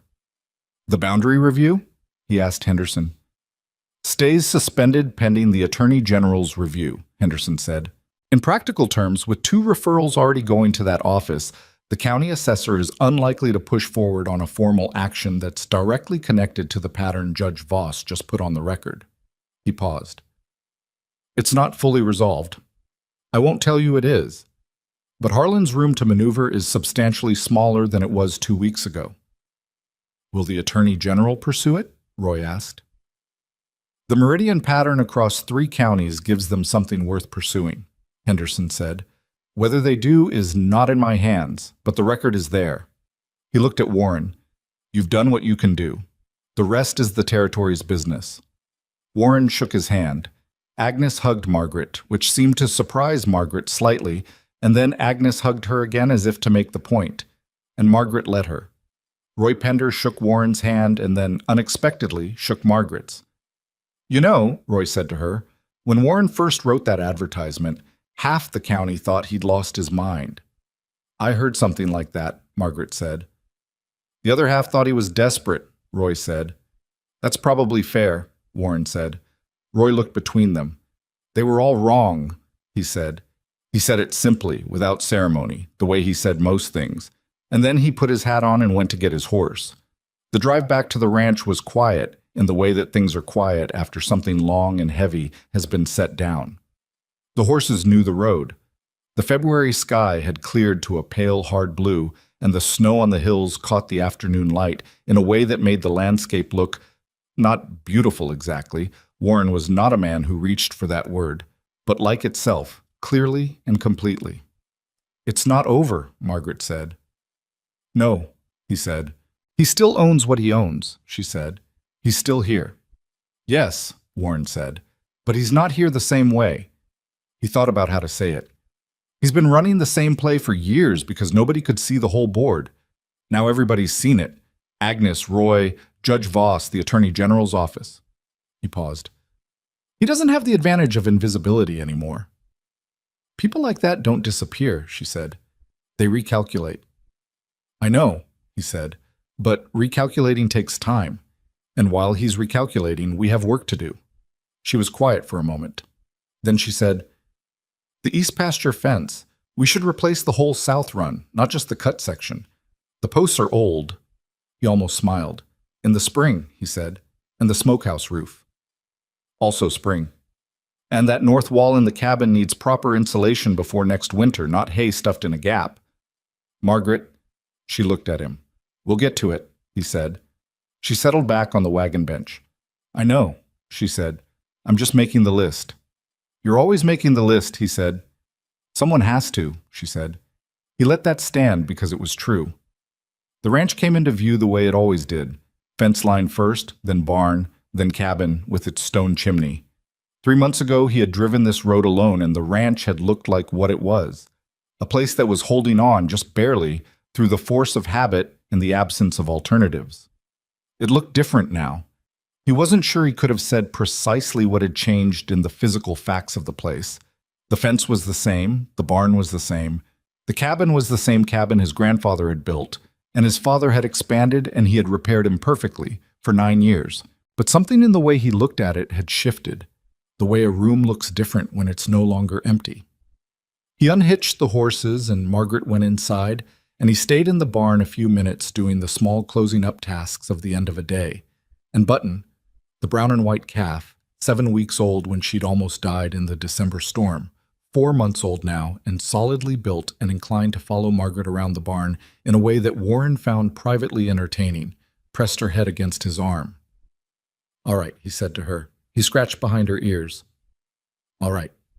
He came inside to find Margaret at the stove and the cabin warm and the smell of supper in the air, and he hung his coat and sat at the table that had a ring from Roy's coffee cup and a small ink stain from the corner of the ledger and a nick in the wood from a time Warren had been careless with a knife.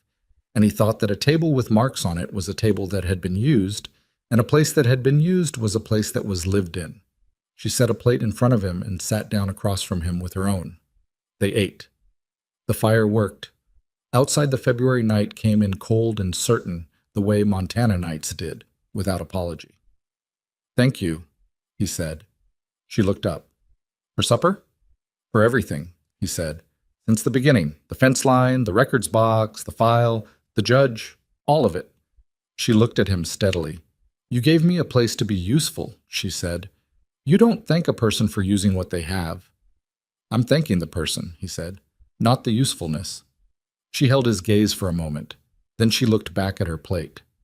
You're getting better at saying what you mean, she said. I'm working on it, he said. They sat through supper and the long, quiet evening that followed, and the fire did what fires do in cold places, and somewhere in the middle of an ordinary silence, Warren thought about what Harlan had said at the fence. You brought this on yourself, and how he'd meant it as a threat, and how it had turned out to be the truest thing he'd ever said, just not in the way he'd intended. She had brought something on herself. The fence line walked at first light on the first morning, the records box emptied and organized, the letters to Henderson, the meetings with Roy, the file built from nothing over weeks, piece by piece, because she had paid for this knowledge with a farm and 4 years of loss, and she wasn't going to let it be worth nothing. People talked about strength as if it were something you were born with or weren't, a quantity fixed at birth, either sufficient or lacking. Warren had believed that more or less without thinking about it too hard. He'd watched people fold under pressure and assumed they'd had less of whatever it was. He'd watched people hold and assumed they'd had more. What he understood now, watching Margaret clear the plates with the same steady economy of motion she'd had since the first night, was that it wasn't quantity. It was knowledge. The particular knowledge that comes from having lost badly and chosen to get up anyway. Not because the situation was good or the odds were favorable, but because the alternative was to stay down, and staying down was its own kind of choice. And some people looked at that choice and said, not yet, not today. Margaret Ellison had said not today on a lot of days. She'd said it in a house that wasn't hers and on charity that didn't fit, and she'd said it alone, and she'd gotten on a train to Montana in December to say it somewhere that needed saying, with someone who needed to hear it. He'd thought he was offering her a place. She'd known she was bringing one. "It's going to be a cold night," she said from the window. "Always is in February," he said. "Calves need checking before we sleep." "I'll go," he said. "We'll go," she said. He didn't argue. He got his coat and she got hers, and they went out into the cold together, the way they'd gone into the blizzard in December, without ceremony. Because that was what the situation required, and they were both people who did what the situation required without needing to make a speech about it first.